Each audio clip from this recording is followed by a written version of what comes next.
Hello everybody, this is Etho, and welcome back to another episode of the Let's Play series. So we are down to just 5 more episodes, everybody, until the world tour is taking place. That's just 5 more episodes to get things done around here, nice and polished up and presentable for you guys when the world tour happens. And I know we're not going to get it all done. Not even close. There is so much to do around here. But you know what? That is perfectly fine. I honestly wasn't expecting to get all our unfinished projects finished in time. The main reason for setting some kind of deadline was just because, well, I'm a procrastinator at heart. And if I have a deadline, if I force myself into one by verbalizing, hey, I'm going to get this stuff done, guys, then it tricks my mind into being super productive as I cram to get it all in time, you know? And yeah, it's been working. We've been getting lots of stuff done around our world here. The Nexus got finished, Super Smelter revamped. We've been working like crazy on our Nether tunnels, and before I started recording this episode, I went and I revamped another 2,000 blocks of our Nether tunnels. I kept the same design, but I redid the floors so that we have the blue ice. And yeah, so check it out here. It looks almost exactly the same, except the floor is a little bit different. And we got the blue ice down the center, so we can travel much, much faster, which is great for getting around. A lot of people are wondering why I use power rails instead of regular rails down the middle to stop the mobs from spawning. It's just because, like, if I ever want to hook up minecarts to go down here, I don't have to rip out all the rails and put power rails in. I just have to hook up some redstone to power these. And hopefully for episode 550, I'll also find some place to host my world download so that you guys will be able to check it out. And one of the things I want to do this time around is just make it easier for you guys to find stuff around the world, because I know when you see it in the episodes, it can be hard to understand how it all connects together, because I cut and skip places, right? I don't travel to them. Usually on video it takes too long. So maybe one idea I had was to do something like this. This is the north branch of the Nether hub here, so I got north at the top here, and then on the Z coordinates minus 374. The first one here is the Mesa Mining. We have to turn left to get there into Drearyville. And this kind of just shows you what's down this path. Is that a good way of doing it? Maybe you guys have a better idea. I was also thinking of maybe using the lodestones and having those in a chest near here. Now, I should probably mention this as well. Last episode, I teased the idea of doing some kind of teleportation system. It looks like it's been patched out of the game now. It was in the game for many years, but it doesn't seem to work anymore. You used to be able to throw an ender pearl through a nether portal. It would go through and land in the overworld. It would like actually load the chunks and land, and then you would teleport the coordinates in the overworld. Like if you're in the nether, that would multiply your coordinates by 8 times basically. Or if you did it the other way, overworld to nether, it would divide them by 8 and you could get back to spawn quickly that way.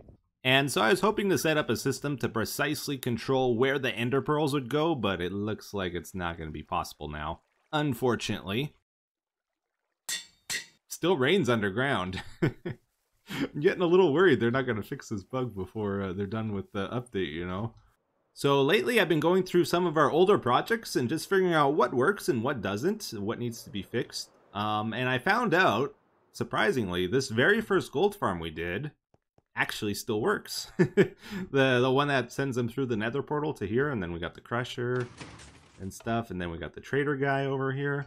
It's a little bit hard to set it up so that they go through the portal, though, because we got to disable all the other portals in our world, basically. But yeah, it does work, actually. So that's kind of cool. I noticed this guy has a trade for 4 redstone per emerald. The old school guy here. So that's kind of cool. I want to set up a brewing stand so he can restock, but I can't get in there. Alright, I thought I could elytra down. Let's maybe just put it over here. Put a brewing stand. You guys are okay with me trading the zombie flesh infinitely. I found out you can trade redstone infinitely with him now that he's restocked. Like, it was grayed out there, you saw that originally, but now that he's restocked, it seems to be infinite. Which is the first guy I found able to do that in my world here. So, can I use that? I don't know. Like, redstone's one of those items I always struggle to get, and this guy might be the answer. Anyways, let's get to it here. I got 3 fairly big projects in mind for this episode, and hopefully we can get to all of them. So, by the Nexus here, this is an area we frequent quite a bit. Something we don't see as often, though, is the Guardian farm. It's just right over here. I see it myself a lot, but I don't show it in videos a lot. It kind of always bothered me that I never finished this. It's got the stone walls still. This looks super boring and plain. So I think today we're going to focus on making this a bit nicer. We have some creeper blasts here that I never fixed. And there's a lot of work to do here. Also, if you cover Guardian farms, like the water, it increases the spawn rate. I thought it was just a little bit, but I checked the wiki page. Apparently it's 95% more efficient. It doesn't mean we're going to get 95% more Guardians because, like, there's no mob spawning in caves near here, so it's just going to fail a little bit less. So it'll help out a bit. Okay, so here's the deal. We built this a long time ago, and I didn't plan stuff out super well back then, or choose block pellets or anything back then, really. So everything is built out of light blue glass. The floor, the walls, everything. Light blue glass. And we're not going to be removing this because it's very difficult to remove glass in this game. Very time consuming. So instead we're going to pick colors that work well with it. So I'm thinking we're going to go for the new warped wood. Might be cool, like the strip kind. And then probably shroom lights for orange as a contrasting color. Kind of like the Guardian color scheme, right? They got the blue and the orange on. Alright, there was a system here for picking up ink drops from squid, but squid don't spawn in this farm anymore, so we're just going to remove that. Yep, this warped wood looks pretty good, I think, so we're going to be using that for sure, and probably we'll mix Prismarine with it as well. Now, here's the thing. We don't have to worry about mobs spawning on this glass here, but even during the daytime, we're going to get slime spawning down here. This passes through some slime chunks, so we got to stop stuff from spawning here. So we're going to slab over this. And I think this is where our Prismarine's going to come in. So I was thinking we'll go up a slab. And then we'll have the warped wood. It's a little bit lighter, I think. And then we'll kind of transition. We'll go this, and then we'll go a row of this, and then another row of this, and then another row of this. And, and then maybe we'll go back to dark over here. And then super dark, and then lighter dark, and then back to this. And just do a bunch of rings around here.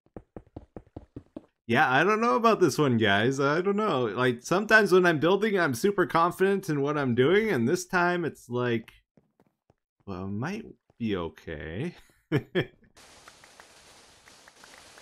Alright, everybody. So I think it's about time we get started on our second project of this episode.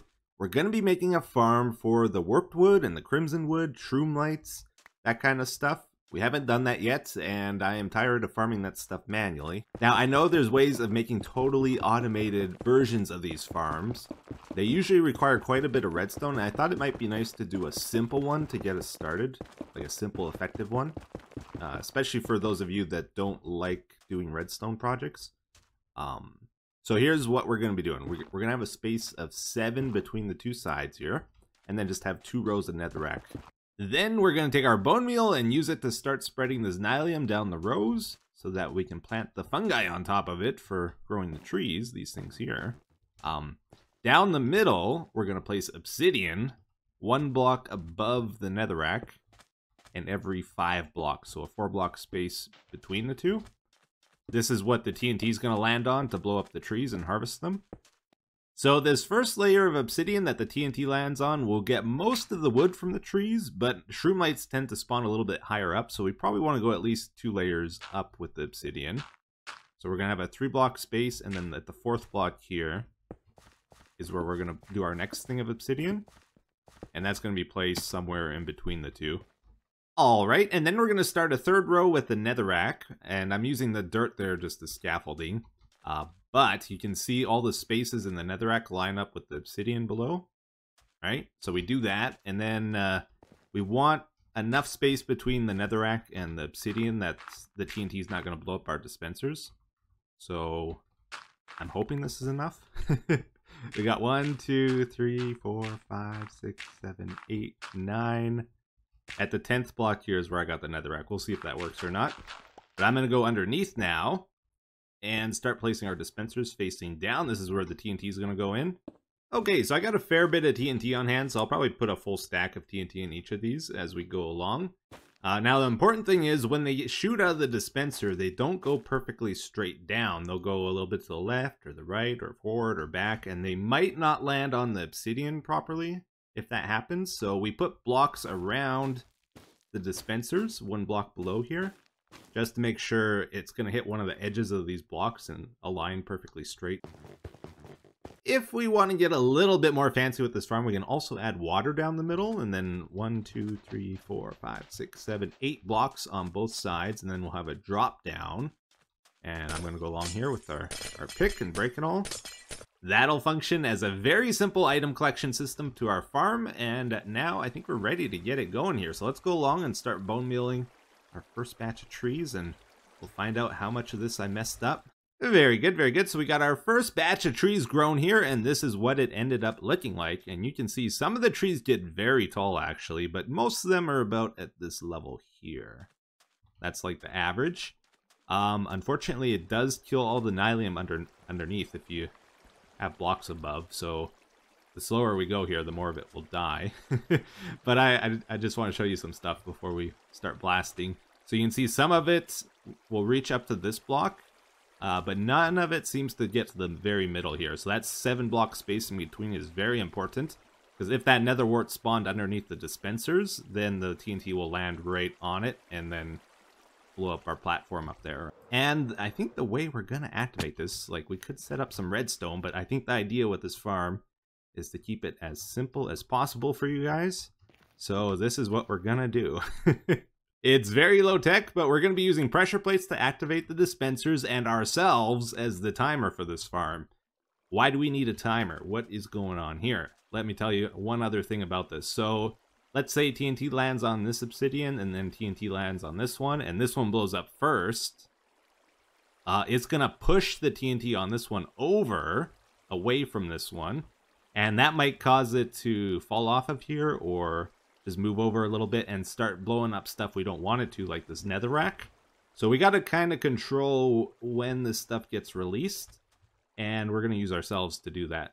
So the trick is we're actually just going to hold shift to slow ourselves down, and by the time we go from this pressure plate to the next one over, this TNT is going to be exploded, hopefully. We kind of just go. Unfortunately, we can't see the farm working, though. Gonna look back and make sure. Yeah, this stuff's not blowing up, so I think we have enough space in between. That's good. Let's keep going here. All the way to the end.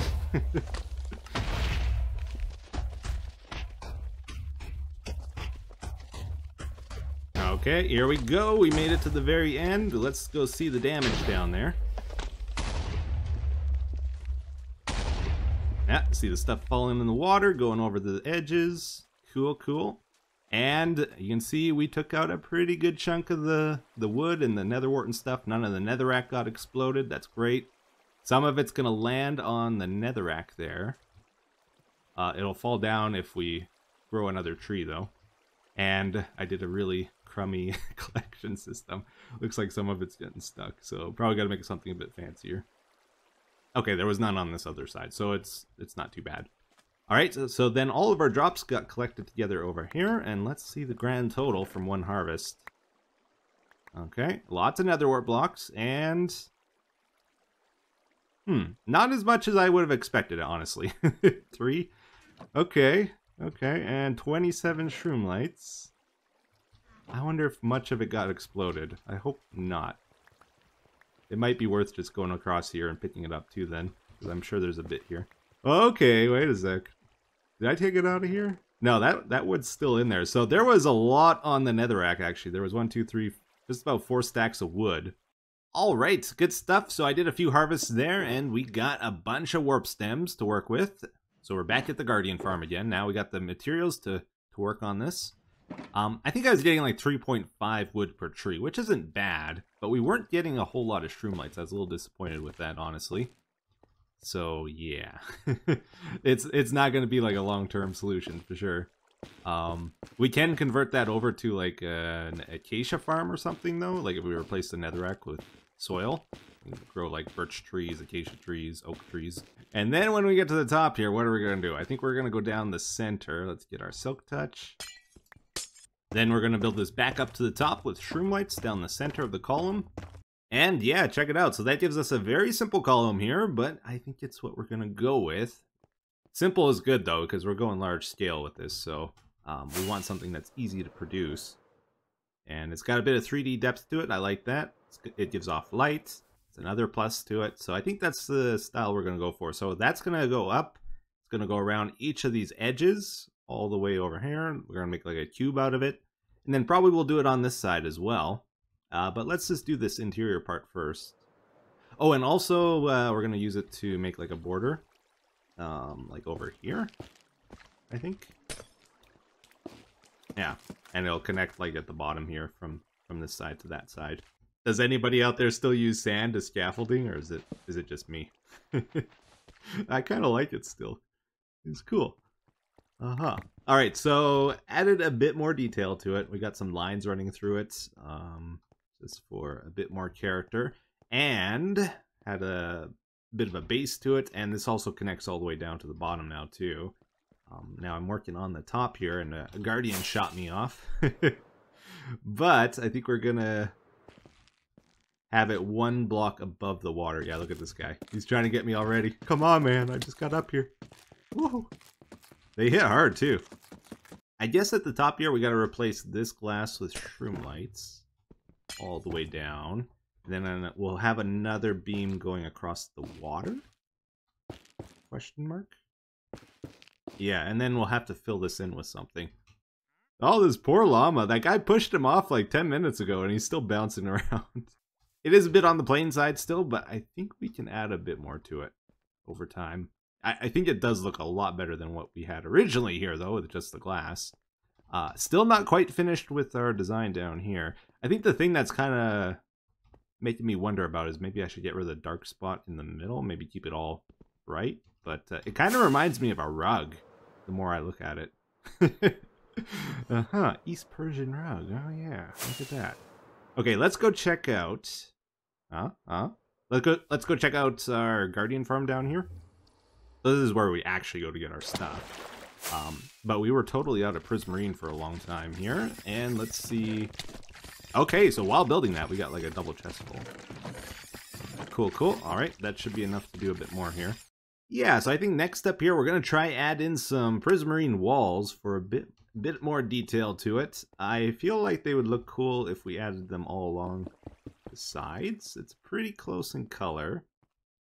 And then maybe we do some kind of woohoo at the top there. No! Aha, so check it out. We got a woohoo. So I don't want to cover up too much of the glass, because again, the point is we want to be able to see the guardians in the farm, right? But I think having just a little bit on the top there is fine. Bum, bum, bum. So I mentioned we used to get squid spawning in our guardian farm, and we don't anymore. And I just checked, we're down to our final like chest of ink sacks. So we're gonna run out pretty soon in our world here. We're gonna have to add that to our list of things to do. We need either a wither rose farm or another squid farm built soon. All right, everybody. Well, we did a bunch more building here and used up all that warped wood we harvested and all the shroom lights. And it's probably a good stopping point for this project today because there's many more hours left to go on it. But yeah, I think we got the center thing completely done, unless we want to add more details to the columns or something. But yeah, I think it's good. Did the Prismarine on all four sides. We got the shroom lights all in. We finished up the rug down here. And even filled in the little space we had there that was all stone before. And then on the top, we did cover that up too. Just made like a giant target. Kind of strange. And then we got started on one of the sides here. Still trying to figure out what we're going to do exactly. I feel like I tried doing one of these columns. I feel like this needs to be wider. Like maybe instead of a 3 block, like a 3x3, maybe a 5x5 would be better since this side's longer. As far as what we're going to do on the 4 sides here, I'm not quite sure. I'm open to suggestions, but I was thinking maybe we do some enormous kelp farm. Like if we fill this up all the way, I think each side's 64 blocks long, so that would be like 256 kelp plants we could squeeze into here if we wanted. And then it would kind of mirror like what we have on this side. We'd have the glass and the water on this side as well. Also, I'm not sure, should we add more columns like partway down here, or do you think just 2 in the corners is enough to support it? And probably the most important view here is a distance view, because most of the time we're just going to fly by this thing. It's very rare we're actually going to go down, down there to check it out. Okay, so next up here we got a bit of an errand to run. We got to get some fuel for a couple of our smelting things, so stop by the bamboozler. Let's get this thing fired up and just see how long it takes. We got to fill up 3 shulkers of bamboo. I got a little bit on me. Let's get it going. Alright, stand here and... it takes a little bit of time, doesn't it? Not bad. Not bad. Okay, first off here, we got to head over to the blacksmith building and refuel our purple smelter. This thing over here, I realized it was out of coal, and it's been backing up, so that's not good. We get the bamboo in here. I guess it's only a single chest? I thought it was a double chest here. Uh-oh.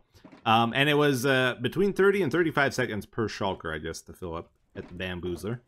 Alright, let's make it a double chest. The other thing we got to refill here is over at our gold farm, the golden sword smelter. You know, when I first did this, I just did it to appease you guys because you kept suggesting it. And I was like, okay, I kind of rolled my eyes. It's like, that's not going to produce any gold, you know, smelting down the golden swords. But actually, you know, you get a fair amount. It's like maybe 5 to 10% boost to the gold farm if you smelt down the golden swords.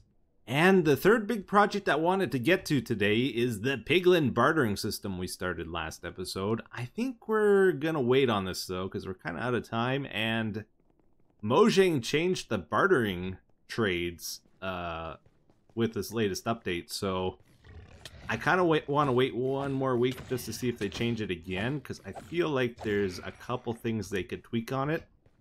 Maybe let's talk about the bartering for a second here. I'm kind of curious what you guys think about it, if there's anything you like or don't like about it.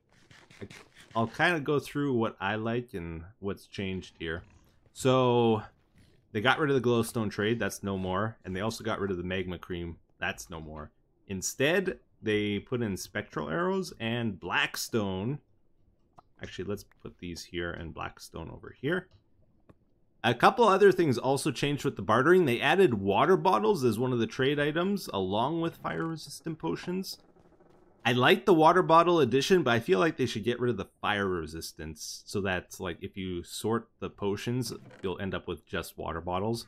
This way you'll get them both mixed together, and I don't really like that, personally. And they also greatly reduced the amount of items you get with the bartering, which I think is good, because it seemed pretty overpowered. They cut a lot of things in half. So overall, I would say I do really like the bartering system in the game. I think it's a great addition. I think it's a cool mechanic for these new mobs.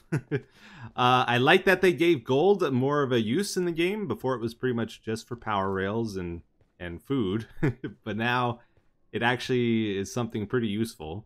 Now, I've heard a lot of people say bartering is overpowered, and it is to an extent, but I feel like it's a good balance for most things. If you compare it to something like villager trading is just insanely broken. You can buy, like, diamond tools, armor, enchanted books, whatever you choose, for 1 emerald each, and it's like, holy smokes. And then the variety of items is just insane with that. Pretty much covers everything in the game. While this, it's more just a few general items and a lot of like weird items that you wouldn't normally get, like the fire charges, for example. Very rarely would you ever craft that, right? It's kind of a cool item in the game, but people don't really use it. But if you get it for free from bartering, if you just get it, people will start using it in fun ways, I'm sure. Same with spectral arrows. They're a cool item in the game, but people didn't really craft them because it's like 4 glowstone for 2 arrows. Nobody wants to do that, right? But if you just get it, you're going to use it and not feel bad about it. So we're going to play a little game here. We're going to play guess which item old Etho thinks is the biggest mistake to the bartering system. Which one needs to be removed more than any of them? Do you know what it is? It is actually leather. I think this is a huge mistake. It needs to be removed from bartering. So I feel like they shouldn't add things that will take away from other aspects of the game. And I feel like this removes the need to make cow farms in the game. Cows are pretty much only good for food and leather, right? And food you can get from a million other places. So leather is their specialty. And guess what? You can also get leather from hoglins and many other places. The thing is, leather also has very few uses in the game. Bookshelves, books, you know, maybe item frames. Guess what? You can buy all of those from villagers. But overall, I would say most items you get from bartering are pretty great, actually. I think everybody likes getting gravel from it. Crying Obsidian's a cool one. These two I like. I love that they added blackstone, actually. I think that's great. Because the other way you're going to get it is by grinding it out, which isn't always fun when you're doing a big project. This one's kind of okay, too. I don't mind that. I think the controversial ones are ender pearls, because that kind of removes the need for enderman farm, but it's also more of a convenience thing. And you'll still probably make enderman farms for XP. Same with the nuggets, you know, that might remove the need for iron golem farms, but not actually, because you won't get enough iron this way, I don't think. String, it kind of removes the need for cave spiders, but, you know, you always need string for wool or something. So, like, you'll use that up, I'm sure. And Obsidian, there was a way of farming it by spawning in the end platform, breaking it, and respawning it in. So that kind of removes the need to make those kind of farms. But overall, I don't think anybody likes mining Obsidian, really. So, not going to complain about that one either. Quartz is an interesting one. It kind of removes the need to go quartz mining in the Nether. It's not an activity I ever liked myself, so I don't mind that personally. There is something very interesting about the quartz trade as well that I think a lot of people didn't realize. It's a way to generate like diorite, granite, and andesite. You guys remember this trade? Nobody does it because it's like such a waste. But if you're just getting quartz, I think people will start doing this. And then like andesite is actually a block people use quite a bit. So for 2 quartz, you can get 4 andesite. Anyways, sorry about that. I did a bit of a ramble there. But let's do a quick comment of the day to finish up. It says, hey, Etho. So in 1.16, wither skeletons are aggravated by piglins, right? Well, couldn't you use this for a wither skeleton skull farm? And also have an infinite source of coal? So yes, no, and yes. So unfortunately, you can't get skulls this way. You have to actually kill the wither skeletons as a player kill. That means you have to kill them. Or you can also use your wolves to automatically kill them. That's like the main way people do it, I think. But otherwise, it's a good idea if you want coal or bones or something. Anyways, hopefully you guys enjoyed today's episode. Thank you for watching, and until the next one, take care. Have a good day.